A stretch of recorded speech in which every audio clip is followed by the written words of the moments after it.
എന്റെ മോൾ ഒരിക്കലും അങ്ങനെ ചെയ്യില്ല. അമ്മമ്മേ, ഇനി അമ്മ വരില്ല. അമ്മ ദൈവത്തിന്റെ അടുത്തേക്ക് പോയി. ഇനി അമ്മ വരില്ല. അമ്മമ്മേ, അമ്മമ്മ കരയല്ലേ. അമ്മമ്മ മോളുണ്ടാവണം. ഇത് മാത്രമാണ് എന്റെ കൊച്ചു പറഞ്ഞത്.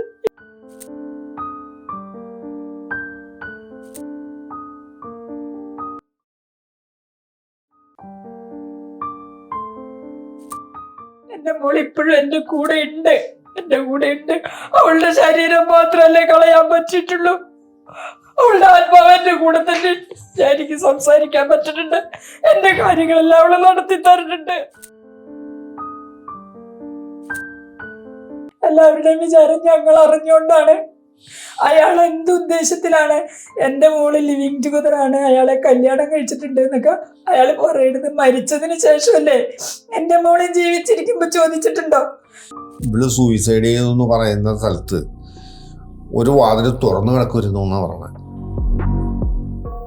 ആ വാതിൽ വഴിയാണ് ഇയാൾ കോണി വെച്ച് കയറി അകത്ത് കയറിയിട്ട് ഈ ഒരു കൈ കൊണ്ട് പൊക്കി പിടിച്ച് മറ്റേ കൈ കൊണ്ട് കഴുത്തിൽ കുടുക്കഴിച്ച് കട്ടിൽ കിടക്കാൻ നിലത്ത് കിടത്തിയത്. ഈ 76 കിലോ വെയിറ്റ് ഒരു കൈ കൊണ്ട് ഒറ്റക്ക് പൊക്കി പിടിച്ച് ഈ കുടുക്കഴിക്കണം അത്ര സമയം പിടിച്ചുകൊണ്ട് നിൽക്കാനുള്ള കപ്പാസിറ്റി ഈ മനോജിന് ഇല്ല. രണ്ടാമത് ഇയാളതിനകത്ത് കയറിയിട്ട് എന്തൊക്കെ കാണിച്ചേക്കണേ, എന്തെല്ലാം തെളിവുകൾ നശിപ്പിച്ചു കളഞ്ഞിട്ടുണ്ടെന്നൊന്നും ആർക്കും അറിയില്ല. ഇവിടെ ഒരു കാരണവശാലും സൂയിസൈഡ് ചെയ്യുന്ന ഞങ്ങൾക്ക് യാതൊരു ഡൗട്ടും ഇല്ല. കാരണം അവൾ സൂയിസൈഡ് ചെയ്യാനായിട്ടുള്ള ഒരു സാഹചര്യവും അവൾക്കില്ല. മനോജ് ശ്രീലകത്തിൻ്റെ ശല്യവും അവൻ്റെ ക്രൂവലായിട്ടുള്ള പ്രവൃത്തിയുമാണ് അവളിങ്ങനെ ചെയ്യാനുള്ള കാരണമെന്ന് പിന്നീടുള്ള സംഭവവാസങ്ങളിൽ നിന്നും അവളുടെ കൂടെ ജോലി ചെയ്യുന്ന മറ്റുള്ള ആർട്ടിസ്റ്റൊക്കെ ഒന്ന് പറഞ്ഞ കാര്യങ്ങളും അനുസരിച്ചിട്ട് അവൻ വളരെ പ്രീ പ്ലാൻഡ് ആയിരുന്നു. സത്യം പറയുകയാണെങ്കിൽ എൻ്റെ അമ്മയും ഭാര്യയും കുഞ്ഞുങ്ങളും എങ്ങനെ ഇവൻ്റെ കൂടെ താമസിക്കണമെന്ന് പോലും എനിക്കിപ്പോൾ സംശയമാണ്. അവരെ പോലും ഇവൻ എന്തൊക്കെ ചെയ്യുമെന്ന് ദൈവത്തിനറിയാം. അത്രയ്ക്ക് അച്ഛാന്ന് വിളിച്ച് പറഞ്ഞാൽ എനിക്ക് അത് കേട്ടിട്ട് അറപ്പ തോന്നണം അവനാന്ന് വിളിച്ചിരുന്നത്. സംസാരിക്കുന്നത് പോലും മോക്ക് അവസാനം അറപ്പായിരുന്നു. ഇവിടെ വരുമ്പോ പറയും ഞാൻ തിരുവനന്തപുരത്തേക്ക് പോണില്ല അമ്മേന്ന് വരെ പറഞ്ഞിട്ടുണ്ട്. എനിക്ക് തീരെ വയ്യമ്മ. അപ്പൊ ഞാനിങ്ങനെ പറഞ്ഞപ്പോഴത്തേക്കും മനോജ് എനിക്ക് 3 സ്ലീപ്പിംഗ് പിൽസ് വാങ്ങിച്ചുകൊണ്ടെന്ന് തന്നു. അപ്പൊ ഞാൻ ചോദിച്ചു, മോളെ നീ അത് കഴിച്ചോ? അമ്മ എനിക്ക് ഒട്ടും ഉറങ്ങാൻ പറ്റില്ല, ഞാൻ ഒരെണ്ണം കഴിച്ചു എന്ന് പറഞ്ഞു. എന്ത് മരുന്ന് മേടിച്ചു കൊടുക്കണമെങ്കിൽ ഈ മനോജാണ് മേടിച്ചു കൊടുത്തത്. എന്തൊക്കെ മേടിച്ചു കൊടുത്തിട്ടുണ്ടെന്ന് എനിക്ക് അറിഞ്ഞൂടാ മോളെ. എന്റെ മോള് പാവം വേദനിച്ചാണ് പോയിട്ടുണ്ടാവുക. ഒരിക്കലും അവള് സന്തോഷത്തോടു കൂടി ആയിരിക്കില്ല പോയിട്ടുണ്ടാവുക. ഞങ്ങളോട് ഒരു വാക്ക് പറഞ്ഞെങ്കിൽ ഞങ്ങൾ എങ്ങനെയെങ്കിലും എന്റെ മോളെ രക്ഷപ്പെടുത്തിയത്.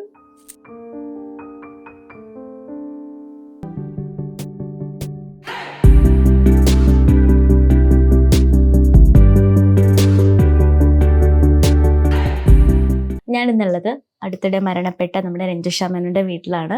രഞ്ജുഷ ചേച്ചിയുടെ അച്ഛനും അമ്മയും മകളും എൻ്റെ കൂടെ ഉണ്ട്. അപ്പോൾ എല്ലാവർക്കും വെൽക്കം ടു ദ ഷോ. എൻ്റെ കൂടെ ഒരാൾ ഇരിപ്പുണ്ടേ, സായി ലക്ഷ്മി. ഇന്ന് എന്താ സ്കൂളിൽ പോവാത്തെ? സ്കൂളുണ്ടായിരുന്നോ? ഇല്ലായിരുന്നു. എന്താ അവധി ആയതുകൊണ്ട് പോവാത്തതാണോ അല്ലേ? മഴ ആയതുകൊണ്ട് പോയില്ല അല്ലേ? മുത്തശ്ശനും മുത്തശ്ശിയും ഭയങ്കര ഇഷ്ടമാണോ? ആരെ ഏറ്റവും ഇഷ്ടം? അമ്മൂമ്മയാണ് ഇഷ്ടം. അമ്മൂമ്മ കഥകളൊക്കെ പറഞ്ഞു തരാറുണ്ടോ? ഇല്ല. അതില് എനിക്ക് മുത്തശ്ശനാണ് ഇഷ്ടം അല്ലേ? ഡാൻസർ ആന്നൊക്കെ ഞാൻ അറിഞ്ഞു. ഡാൻസ് ഒക്കെ ചെയ്യാറുണ്ടോ? എന്താ ശരിക്കും ചെയ്യണേ? ഭരതനാട്യമാണോ? എന്താണ്? ഇപ്പൊ ഭരതനാട്യം പഠിക്കാൻ പോകുന്നുണ്ട്. എനിക്കിഷ്ടം ഫോക്ക് ഡാൻസ് ആണ് ഇഷ്ടം. അത് പഠിപ്പിച്ചു തരാൻ പറഞ്ഞിട്ടുണ്ടോ? എനിക്ക് പഠിക്കാൻ പോണെന്ന് പറഞ്ഞിട്ടുണ്ടോ രണ്ടുപേരുടെ? പക്ഷെ അമ്മമ്മ പറഞ്ഞ് ഭരതനാട്യം കഴിഞ്ഞിട്ടാണ് ഫോക്ക് ഡാൻസ് ഒക്കെ. അമ്മ ഒരു ഡാൻസർ ആയിരുന്നല്ലേ? ആയിരുന്നു. അരങ്ങേറ്റമൊക്കെ കഴിഞ്ഞിട്ടുണ്ടാവും അല്ലേ? ഇല്ല, അതിന്റെ ഇടയ്ക്ക് മോള് മരിച്ചപ്പോ നിർത്തി. വേറെ അടുത്ത് കൊണ്ടല്ലേ വിട്ടിരുന്നത്. അതെ. ഇപ്പൊ മോളെ പഠിപ്പിച്ചിരുന്ന സ്കൂളില് മോളുടെ BA ഭരതനാട്യം ടീച്ചർ തന്നെ വന്ന് ഇപ്പൊ ഇവിടെ വന്ന് മോളെ പഠിപ്പിക്കുന്നുണ്ട്. സെന്റ് റിസസ് കോളേജിലെ ടീച്ചറാണ് ഇപ്പൊ വന്ന് പഠിപ്പിക്കുന്നത്. ചേച്ചിയുടെ മരണം നമുക്ക് എല്ലാവരും ഭയങ്കരമായിട്ട് വിഷമം ഉണ്ടാക്കിയ ഒരു കാര്യമാണ്. നമുക്ക് എല്ലാവർക്കും എന്താ ഒട്ടും അക്സെപ്റ്റ് ചെയ്യാൻ പറ്റാത്തൊരു കാര്യം കൂടെ ആയിരുന്നു. നമുക്ക് അച്ഛനമ്മയിലേക്ക് ചോദിക്കാം എന്താണ് ശരിക്കും സംഭവിച്ചത്. അച്ഛനമ്മ എന്താണ് ശരിക്കും സംഭവിച്ചത്? ഞാനേ ഈ ഇവരുടെ ആധാർ കാർഡ് പുതുക്കാനായിട്ട് അപ്ഡേറ്റ് ആക്കാനായിട്ട് ഞാൻ പോയേക്കായിരുന്നു. പോയി തിരിച്ചു വരികയാണ്, സ്കൂട്ടറിലാണ് പോയി തിരിച്ചു വരുന്ന വഴിയാണ്. ആളുകളൊക്കെ ഇങ്ങനെ നോക്കുന്നുണ്ട്, പക്ഷെ ആരും ഒന്നും എന്നോട് മിണ്ടണില്ല. അപ്പം ഞാനും എൻ്റെ മനസ്സുകൊണ്ട് ആലോചിച്ചു, എന്നെ കണ്ടു കഴിഞ്ഞാൽ അപ്പോൾ ചാടിക്കറി വർത്താനം പറയണവരൊക്കെ ഒന്നും മിണ്ടാതെ അങ്ങോട്ടും ഇങ്ങോട്ടൊക്കെ മാറിക്കളയാനുണ്ടായിരുന്നു. അപ്പോഴൊന്നും എനിക്കൊരു സംശയം ഉണ്ടായിരുന്നു. ഞാൻ വീട്ടിൽ വന്നു വെച്ചാൽ എൻ്റെ അടുത്ത് തന്നെ താമസിക്കുന്ന ഒരു ബസ് കണ്ടക്ടർ ഉണ്ട്, ട്രാൻസ്പോർട്ട് കണ്ടക്ടർ. പുള്ളി വീട്ടിൽ വന്ന് അപ്പോൾ അവർക്ക് മനസ്സിലായി ഞങ്ങൾ അറിഞ്ഞിട്ടില്ലാന്ന്. എൻ്റെ വീടിൻ്റെ ചുറ്റും ആളുകളൊക്കെ വന്ന് നിൽക്കുന്നുണ്ട്, പക്ഷെ ആരും വീട്ടിലേക്ക് കയറി വന്നില്ല. അവസാനം ഈ കണ്ടക്ടർ എൻ്റെ ഒരു സുഹൃത്താണ്. ആ കണ്ടക്ടർ മാത്രം വന്ന് ഇങ്ങനെ എൻ്റെ അടുത്ത് പറഞ്ഞു. അപ്പം ഞാനും കണ്ടക്ടറുടെ കൂടെ എൻ്റെ മോൾക്ക് അങ്ങനെയൊന്നും ചെയ്യൂല, എൻ്റെ മോൾ അങ്ങനെയൊന്നും ചെയ്യില്ല, അത് ആളുകൾ വെറുതെ പറഞ്ഞാണ് എന്നൊക്കെ പറഞ്ഞു. ഇത് കഴിഞ്ഞ് അകത്ത് കയറി കഴിഞ്ഞപ്പോൾ എനിക്കും ഒരു ഡൗട്ട്, ഇങ്ങനെ ആളുണ്ട് അയാളങ്ങനെ വന്ന് പറയാത്തൊരു മനുഷ്യനാണ്. അപ്പം എന്താ സംഭവം എന്നറിയാൻ വേണ്ടി ഞാൻ ഫോൺ ചെയ്ത് നോക്കിയപ്പോൾ ഫോൺ എടുത്തില്ല. അപ്പോൾ ഇവള് ഇത് ചെയ്യുന്ന ഇതിൽ എക്സിക്യൂട്ടീവ് പ്രൊഡ്യൂസറായിട്ട് ജോലി ചെയ്യുന്ന അതിൻ്റെ ഡയറക്ടർ ഉണ്ട്. പുള്ളി എനിക്ക് പരിചയമുണ്ട്, എൻ്റെ വീട്ടിലൊക്കെ വന്നിട്ടുണ്ട്. ആ പുള്ളി മനോജ് എന്നാണ് പേര്, മനോജ് ശ്രീലകം എന്നാണ് പേര്. അപ്പോൾ ആ പുള്ളിയോടെ വിളിച്ചു. ആ പുള്ളിയെ വിളിച്ചപ്പോൾ അനിൽ എന്ന് പറഞ്ഞുകൊണ്ട് ഒരാളാണ് ഫോൺ എടുത്തത്, പുള്ളിയുടെ ഫോൺ എടുത്തത്. അപ്പോൾ പുള്ളി ഇങ്ങനെ ഞാൻ ചോദിച്ചു മനോജ് എന്തെന്ന് ചോദിച്ചപ്പോൾ മനോജ് ആശുപത്രിയിലാണെന്ന് പറഞ്ഞു. അപ്പം ഞാൻ ചോദിച്ചു അവിടെ എന്താണെന്ന് ചോദിച്ചപ്പോൾ പുള്ളി പറഞ്ഞു ഇൻക്വസ്റ്റ് നടന്നുകൊണ്ടിരിക്കുന്നു. പോലീസാകുമ്പോൾ എനിക്കറിയാം ഇൻക്വസ്റ്റ് എന്താണെന്ന് എനിക്കറിയാം. അപ്പോഴാണ് ഞങ്ങൾ വിവരം. വേറെ ഒന്നും ആരും ഒന്നും പറഞ്ഞില്ല, അതുപോലെ ആരും വിളിച്ചില്ല. ശരിക്കും അങ്ങനെ ഒരു സൂയിസൈഡ് ചെയ്യാൻ അവിടെ ഒരു കാരണവശാലും സൂയിസൈഡ് ചെയ്യുന്ന ഞങ്ങൾക്ക് യാതൊരു ഡൗട്ടും ഇല്ല. കാരണം അവിടെ സൂയിസൈഡ് ചെയ്യാനായിട്ടുള്ള ഒരു സാഹചര്യവും അവൾക്കില്ല. പറഞ്ഞു മനസ്സിലായോ? പിന്നെ അതേപോലെ എന്തെങ്കിലും പ്രേരണ, എന്തെങ്കിലും അവർക്ക് സഹിക്കാൻ പറ്റാത്ത തരത്തിൽ ആരുടെങ്കിലും ഭാഗത്തു നിന്ന് എന്തെങ്കിലും ബുദ്ധിമുട്ടുണ്ടായെങ്കിൽ മാത്രമേ അങ്ങനെ ചെയ്യാനുള്ളൊരു സാധ്യത കാണുന്നുള്ളൂ. കാരണം അവൾക്ക് വീട്ടിലൊരു പ്രശ്നവുമില്ല, അല്ലെങ്കിൽ അവളുടെ മറ്റുള്ള കാര്യങ്ങളിലൊന്നും ഒരു പ്രശ്നമില്ല. സാമ്പത്തികമായിട്ടും ഈ എടുത്താൽ പോകാത്ത ഭാരമൊന്നും അവൾക്കില്ല. അവൾക്ക് വീട്ടാവുന്ന ലോൺ മാത്രമേ ഉള്ളൂ, അല്ലാത്ത ഒന്നും അവൾക്കില്ല. പിന്നെ അവളിങ്ങനെ ചെയ്തതിൻ്റെ കാരണം എന്ന് പറഞ്ഞു കഴിഞ്ഞാൽ പിന്നീട് ഞാൻ അറിഞ്ഞത് ഇങ്ങനെ ഈ ശ്രീലകത്തിൻ്റെ ശല്യമാണ്. മനോജ് ശ്രീലകത്തിൻ്റെ ശല്യവും അവൻ്റെ ക്രൂവലായിട്ടുള്ള പ്രവൃത്തിയുമാണ് അവളിങ്ങനെ ചെയ്യാനുള്ള കാരണമെന്ന് പിന്നീടുള്ള സംഭവവികാസങ്ങളിൽ നിന്നും അവളുടെ കൂടെ ജോലി ചെയ്യുന്ന മറ്റുള്ള ആർട്ടിസ്റ്റുകളുടെ മൊഴി എന്ന് പറഞ്ഞാൽ എന്നോട് മൊഴിയല്ല പറയണേ, എൻ്റെ അടുത്ത് വന്ന് പറഞ്ഞ കാര്യങ്ങളും അനുസരിച്ചിട്ട് 100% അവൻ്റെ ഈ മനോജ് ശ്രീലകത്തിൻ്റെ ഇതാണ്. അവൻ വളരെ പ്രീ പ്ലാൻഡ് ആയിരുന്നു. കാരണം അവൻ ആദ്യം ഞങ്ങളുടെ വീട്ടിൽ വന്ന് ഞങ്ങളെയൊക്കെ പരിചയപ്പെട്ട് ഞങ്ങളെയൊക്കെ സോപ്പിട്ട് രഞ്ജുവിന് ഒരു പ്രശ്നം ഉണ്ടാവില്ല, രഞ്ജുവിന് അവിടെ എന്ത് പ്രശ്നം ഉണ്ടെങ്കിലും ഞാനുണ്ട്, ഞാൻ നോക്കിക്കോളാം, ഒരു ബ്രദറിനെ പോലെ ഒരു കുഴപ്പമില്ല, അങ്ങനെയാണെന്നൊക്കെ പറഞ്ഞ് ഞങ്ങളെയൊക്കെ സോപ്പിട്ട് അയാൾ ഇവിടെ വരുമ്പോഴൊക്കെ എനിക്ക് നാടൻ ഭക്ഷണമാണ് ഇഷ്ടം, എനിക്ക് ഹോട്ടലിൽ നിന്ന് കഴിച്ച് മതിയെന്ന് പറഞ്ഞ് എൻ്റെ വീട്ടിൽ വന്ന് ഫുഡ് കഴിക്കും. മോളുള്ളപ്പോഴും ഇല്ലാത്തപ്പോഴും ഒക്കെ പുള്ളി വന്നിട്ടുണ്ട്. ഞങ്ങളുടെ കൂടെ തിരുപ്പതിയൊക്കെ വന്നിട്ടുണ്ട്. ഇവിടെ നിന്ന് പോകുന്ന തിരുപ്പതി ട്രിപ്പ് പോകുന്നുണ്ട്, ആ ട്രിപ്പിൻ്റെ കൂടെ ഞങ്ങളുടെ കൂടെ വന്നിട്ടുണ്ട്. അങ്ങനെ കുടുംബമായിട്ടും ഞങ്ങളെല്ലാം പുള്ളി പറഞ്ഞ് പറ്റിക്കായിരുന്നു, ചതിക്കായിരുന്നു. ചതിയെന്ന് പറഞ്ഞു കഴിഞ്ഞിട്ടുണ്ടെങ്കിൽ ഭൂലോക ചതിയനാണ് അവനെ വിശ്വസിക്കുന്നവൻ്റെയൊക്കെ ആപ്പീസ് പൂട്ടും. അത്രയ്ക്ക് എന്ന് തന്നെ പറയാനിരിക്കുള്ളൂ. അച്ഛൻ പറഞ്ഞു കഴിഞ്ഞു അമ്മയ്ക്കാണ് കൂടുതൽ കാര്യങ്ങളൊക്കെ അറിയാമെന്ന് പറഞ്ഞിട്ടുണ്ടായിരുന്നു. എല്ലാ കാര്യങ്ങളും ഷെയർ ചെയ്യുന്ന ഒരു മകളായിരുന്നു ശരിക്കും. എല്ലാ കാര്യങ്ങളും എൻ്റെ അടുത്ത് മോള് പറയും. എന്ത് കാര്യം ഉണ്ടെങ്കിലും വന്നു കഴിഞ്ഞാലും പറയും. മുമ്പൊക്കെ ഷൂട്ടിംഗ് സ്ഥലത്ത് ഞാനും കൂടിയാണ് അവളുടെ കൂടെ പോയിക്കൊണ്ടിരുന്നത്. അവൾക്ക് മോള് ജനിച്ചതോടുകൂടി എനിക്ക് കുഞ്ഞിനെയും കൊണ്ട് പോകാൻ പറ്റാത്തത് കൊണ്ടാണ് അവൾ തനിച്ച് പോയി തുടങ്ങിയത്. അതിൻ്റെ ഇടയ്ക്ക് അച്ഛൻ പോകാറുണ്ടായിരുന്നു. അപ്പോൾ ഈ കൊറോണയൊക്കെ വന്നു കഴിഞ്ഞപ്പോഴത്തേക്കും അച്ഛന് വേറെ അസുഖങ്ങളൊന്നും വരണ്ട അമ്മേ, ഞാൻ ഇത്രയൊക്കെ ആയില്ലേ, ഞാൻ തന്നെ പൊക്കോളാം എന്നും പറഞ്ഞാണ് മോള് പോയിക്കൊണ്ടിരുന്നത്. അപ്പോൾ ഈ പറഞ്ഞ പോലെ ഒരു ദിവസം ഒരു ഉച്ച സമയത്ത് ഈ പറഞ്ഞ മനോജ് ശ്രീലകം എന്ന് പറഞ്ഞ ആള് വീട്ടിൽ വന്നു. അപ്പം അതിനു മുമ്പ് ഫോൺ ചെയ്തു, ഞാൻ പൊന്നമ്മ ബാബുവിൻ്റെ വീട്ടിൽ വന്നിട്ടുണ്ട്, രാവിലെ ഞാൻ ഇവിടെയാണ് ബ്രേക്ക്ഫാസ്റ്റ് കഴിക്കുന്നത്, ഉച്ചയ്ക്ക് നിൻ്റെ വീട്ടിലേക്ക് വരട്ടെ എന്ന് ചോദിച്ചു മോളോട്.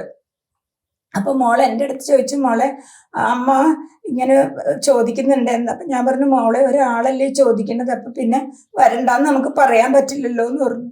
അങ്ങനെയാണ് അയാൾ ആദ്യം ഈ വീട്ടിൽ വന്നത്. വന്ന് ഉച്ചയ്ക്ക് ഊണെല്ലാം കഴിച്ച് പോയി. അപ്പോൾ ഞാൻ ചോദിച്ചു, ഇതെങ്ങനെ ഹിറ്റ്ലർ എന്ന് പറഞ്ഞ സീരിയലിലെ ഡയറക്ടറായിരുന്നു ഇയാൾ. അതിൽ വെച്ചിട്ടാണ് അപ്പം ഞാൻ മോളോട് ചോദിച്ചപ്പോൾ മോള് പറഞ്ഞ ഹിറ്റ്ലറിൽ ആണ് ഈ വ്യക്തിയെ എൻ്റെ മോള് പരിചയപ്പെടുന്നത്. അപ്പം മോള് അപ്പം ഇങ്ങേര് വന്നു കഴിഞ്ഞപ്പോൾ എൻ്റെ അടുത്ത് പറഞ്ഞത്, നിങ്ങളുടെ മോള് എന്ത് പാവമാണ്, നല്ല കുട്ടിയാണ്, അവൾക്ക് ഇങ്ങനെയുള്ള കഴിവൊന്നുമല്ല, അവൾക്ക് നല്ല കഴിവുണ്ട്, അവൾ ഇങ്ങനെ ഇരുന്നാൽ പോരാത്തൊരു കുട്ടിയാണ്, അവൾ നല്ല ബുദ്ധി ഒക്കെയുള്ള കുട്ടിയാണ് എന്നും പറഞ്ഞിട്ട് അയാൾ ഇങ്ങനെ ഓരോന്ന് നമ്മളോട് ഇങ്ങനെ പറഞ്ഞുകൊണ്ടിരുന്നു. അപ്പോൾ ഇതിലെ ഡയറക്ടർ എന്നൊക്കെ പറഞ്ഞപ്പോൾ നമുക്ക് ഭയങ്കര ബഹുമാനമായിരുന്നു. കാരണം ഈ ഫീൽഡിൽ പോകുമ്പോൾ നമ്മൾ അങ്ങനെയല്ലേ കണ്ടേക്കണേ. അങ്ങനെ ഇയാൾ പറഞ്ഞു, ഒരു വർക്ക് സുധാമണി സൂപ്പറാണ്. അപ്പം ഇവിടെ ആനന്ദരാഗം ചെയ്തുകൊണ്ടിരിക്കുകയാണ്. ആനന്ദരാഗം തിരുവനന്തപുരത്ത് ചെയ്തുകൊണ്ടിരിക്കുക. എൻ്റെ മാതാവ് കഴിഞ്ഞ് ആനന്ദരാഗം കിട്ടിയപ്പോഴാണ് ട്രിവാൻഡ്രത്തേക്ക് അവൾ പോയത്. അപ്പോൾ ഇങ്ങനെ ഈ സുധാമണി സൂപ്പറാണെന്നുള്ള വർക്ക് പിടിച്ചപ്പോൾ ഇവളായിട്ടാണ് അത് കോണ്ടാക്ട് ചെയ്ത് കിട്ടിയത്, ഈ വർക്ക് കിട്ടിയത്. അപ്പോൾ എൻ്റെ അടുത്ത് വന്ന് പറഞ്ഞു, അമ്മേ ഇൻകം ഉള്ള കേസാണ്, കാരണം എനിക്ക് വർക്കും ചെയ്യാം, ഇതിൻ്റെ അകത്ത് ഞാൻ അതിൽ ചെറിയ ഇതായിട്ട് ഇതിൻ്റെ അസിസ്റ്റൻ്റായിട്ട് നിന്നാൽ മതി എന്നും പറഞ്ഞിട്ടാണ് തുടങ്ങി. കയറുന്നവരെയും നല്ല രീതിയിലാണ് പോയിക്കൊണ്ടിരുന്നത്. കയറിക്കഴിഞ്ഞ് ഇത്തിരി ദിവസം കഴിഞ്ഞപ്പോൾ ഈ കുട്ടി വീട്ടിൽ വന്നാൽ ഈ കുട്ടിക്ക് ഒന്ന് ബാത്റൂമിൽ പോകാൻ പോലും സമയം ഉണ്ടാവില്ല. മോള് വീട്ടിലേക്ക് വന്ന് കയറുമ്പോൾ ഫോണാവും. അപ്പം ഞാൻ ചോദിച്ചു, മോളെ ഇത് എന്താ ഈ ഇത്ര ഇതില്ലാണ്ട് ഇങ്ങനെ ഫോൺ? അമ്മ അത് വർക്കിൻ്റെ കാര്യം ചോദിക്കുന്നതാണ് എന്ന് പറഞ്ഞു. ഇപ്പോഴാണ് എനിക്ക് മനസ്സിലാവണേ, ഈ മനുഷ്യൻ അവളെ ഞങ്ങളുടെ വീടുമായിട്ട് ഞങ്ങൾക്കൊന്ന് സംസാരിക്കാൻ പോലും സമയം തരാതെ കൊച്ചിവിടെ വണ്ടി ഇറങ്ങുമ്പോൾ തൊട്ട് അയാൾ ഫോൺ ചെയ്ത് തുടങ്ങും. എന്നിട്ട് പറയുന്നതും വർക്കിൻ്റെ കാര്യങ്ങളെക്കുറിച്ച് തന്നെയാണ് പറയുന്നത്. ഇന്നവർക്കുടെ കോസ്റ്റ്യൂം എന്താണ്, അതെന്താണ്, ഇതെന്താണ് എന്നും പറഞ്ഞ് ഇങ്ങനെ ചോദിച്ചുകൊണ്ടിരിക്കും. രാത്രി ആ കുഞ്ഞിന് എൻ്റെ അടുത്ത് വന്ന് കിടക്കാൻ പോലും സമയം കൊടുക്കാത്ത വിധത്തിൽ ഇയാൾ വർത്തമാനം പറഞ്ഞുകൊണ്ടിരിക്കുമായിരുന്നു. അപ്പോൾ അവസാനമായപ്പോൾ അവൾക്ക് വെറുപ്പായി തുടങ്ങി. കാരണം ഞങ്ങളുടെ അടുത്ത് അടുക്കാൻ പറ്റാത്ത ദേഷ്യവും കൂടി അവൾക്ക് ആയി തുടങ്ങി.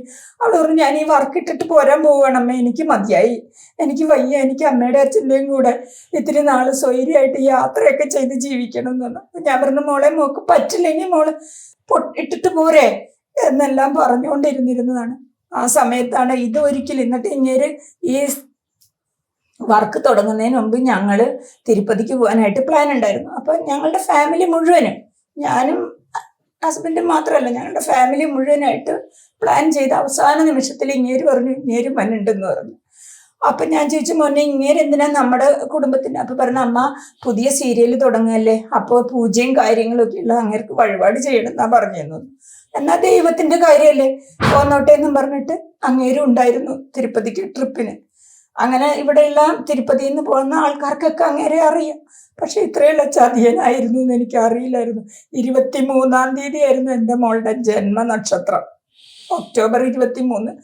അന്ന് 22-ാം തീയതി വിളിച്ചിട്ട് ഞാൻ മോളോട് പറഞ്ഞു, മോളെ അമ്പലത്തിൽ പോകണം, അമ്പലത്തിൽ പോകാതെ ഇരിക്കരുതെന്ന് പറഞ്ഞു. പറഞ്ഞു, ഇല്ലമ്മേ ഞാൻ അമ്പലത്തിൽ പോയി വെളുപ്പിന് തൊഴുത് പറ്റുമോ? അന്ന് പറഞ്ഞു, എനിക്ക് പറ്റുമോ എന്നറിയില്ല, ഷൂട്ട് രാവിലെ ആണെങ്കിൽ പറ്റില്ല അമ്മയെന്ന് പറഞ്ഞു.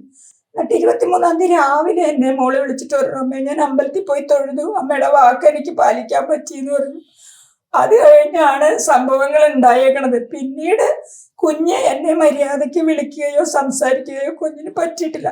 മരിച്ചു കഴിഞ്ഞ് ഞാൻ അന്വേഷിച്ചപ്പോഴാണ് പറയണത്, ആനന്ദരാഗത്തിൽ ഇവക്ക് ബർത്ത്ഡേ ആഘോഷം ഉണ്ടായിരുന്നു എന്ന് പറയണം. അപ്പം മരിച്ചു കഴിഞ്ഞ് വന്നവരാണ് പറഞ്ഞ ആഘോഷം ഉണ്ടായിരുന്നു. അപ്പം കേക്കൊക്കെ മുറിച്ച് അങ്ങോട്ടും ഇങ്ങോട്ടും ഒക്കെ ഫ്രണ്ട്സിന് കൊടുക്കണ്ടായിരുന്നു. അപ്പം ഈ മനോജ് ശ്രീലകത്തിനെ അറിയിച്ചില്ല എന്ന്, അങ്ങേരെ ഇതിൽ പങ്കെടുത്തില്ല എന്നും പറഞ്ഞു. അങ്ങേരെ ഒരുപാട് മനുഷ്യന് വായിക്കൊള്ളാത്ത ചീത്തകൾ അവളെ വിളിച്ചു എന്ന് പറയുന്നു. അതവൾക്ക് സഹിക്കാൻ പറ്റിയിട്ടില്ല. കുറേ ചീത്ത വിളിച്ചു. അത് കഴിഞ്ഞ് നിന്നെ ഞാൻ ആഘോഷിപ്പിക്കൂലാടി, അങ്ങനത്തവളെ ഇങ്ങനത്തവളെ എന്നൊക്കെ പറഞ്ഞു എന്ന് പറയുന്നു. അത് കഴിഞ്ഞ് അവളെ പിന്നെ തൊട്ട് ഞങ്ങളെ വിളിക്കുന്നത് വളരെ വിഷമിച്ച്, അമ്മേ ഞാൻ 4-ാം തീയതി എത്തും, ഞാൻ 4-ാം തീയതി എത്തും, ഈ ഒരു വാക്കല്ലാതെ പിന്നെ അവൾ പറയാറില്ല. അമ്മേ ഞാൻ 4-ാം തീയതി എത്തും അമ്മേ, ഇത് മാത്രമേ പറഞ്ഞിട്ടുള്ളൂ. അത് കഴിഞ്ഞിട്ടാണ് 30-ാം തീയതി ഇവളുടെ ബർത്ത്ഡേ, ശരിക്കും ഡേറ്റ് ഓഫ് ബർത്ത് 30-ാം തീയതിയാണ്. അന്ന് അവൾ എല്ലാവരോടും നാളെ അടിച്ചു പൊളിക്കാം എന്ന് പറഞ്ഞ് ആനന്ദരാഗത്തിൽ നിന്ന് പോന്നതാണ്. അന്ന് എന്നെ വേറെ ഒരു ആർട്ടിസ്റ്റ് കേട്ടു എന്ന് പറയുന്നു, അവളുടെ ആഘോഷം ഞാൻ ഇന്നത്തോടെ നിർത്തുന്നു. അത് കേട്ടവരുണ്ട്, പക്ഷെ പേര് പറയാൻ പറ്റില്ല. അത് കേട്ട ആൾക്കാരുണ്ട്. പിറ്റേ ദിവസം എന്റെ മോളെ എണീറ്റിട്ടില്ല അവരുടെ ആഘോഷത്തിന്. ഇതാണ് അവിടെ നടന്നത്. പക്ഷെ സമൂഹത്തിന്റെ മുമ്പിൽ ഇത് പറയാനോ എടുക്കാനോ ഒന്നും എനിക്ക് ഇതുവരെ ആരും വന്ന് ചോദിക്കുകയോ, എന്റെ മോള് ഇത്രയും കാലം 16 വയസ്സ് തൊട്ട് ഇത് ഒരു ആർട്ടിസ്റ്റാണ്, എന്നിട്ട് ഇന്ന് വരെ എന്താണ് മോൾക്ക് പറ്റിയത് എന്ന് പോലും ആരും വന്ന് ഇതുവരെ ചോദിച്ചിട്ടില്ല. എല്ലാവരുടെയും വിചാരം ഞങ്ങൾ അറിഞ്ഞുകൊണ്ടാണ്. അയാൾ എന്തുദ്ദേശത്തിലാണ് എന്റെ മോള് ലിവിങ് ടുഗദർ ആണ്, അയാളെ കല്യാണം കഴിച്ചിട്ടുണ്ട് എന്നൊക്കെ അയാൾ പറയുന്നത് മരിച്ചതിന് ശേഷമല്ലേ? എന്റെ മോളെ ജീവിച്ചിരിക്കുമ്പോ ചോദിച്ചിട്ടുണ്ടോ? എന്റെ മോള് ഒരിക്കലും അങ്ങനെ ചെയ്യില്ല. അയാൾ സംസാരിക്കുന്നത് പോലും മോക്ക് അവസാനം അറപ്പായിരുന്നു. അറപ്പ്. ഇവിടെ വരുമ്പോ പറയും ഞാൻ തിരുവനന്തപുരത്തേക്ക് പോണില്ല അമ്മേന്ന് വരെ പറഞ്ഞിട്ടുണ്ട്. അത്രയും അവൾക്ക് വെറുപ്പായിരുന്നു. പിന്നെ അയാൾ പറയുന്നു ഫ്ലാറ്റ് അയാളുടെ പേരിൽ എടുത്തതാന്ന് ഇപ്പൊ ഞാൻ ഇതിൽ അറിയുന്നു. പക്ഷെ ഞങ്ങളുടെ അടുത്ത് പറഞ്ഞത് ഇവള് അസിസ്റ്റന്റ് ഇതായത് കാരണം ഫ്ലാറ്റ് ഉണ്ട് എന്ന് പറഞ്ഞപ്പോ ഞാൻ അന്ധമായി വിശ്വസിച്ചു. ഞാൻ ആരോടെങ്കിലും അന്വേഷിക്കണമായിരുന്നു, അന്വേഷിച്ചില്ല.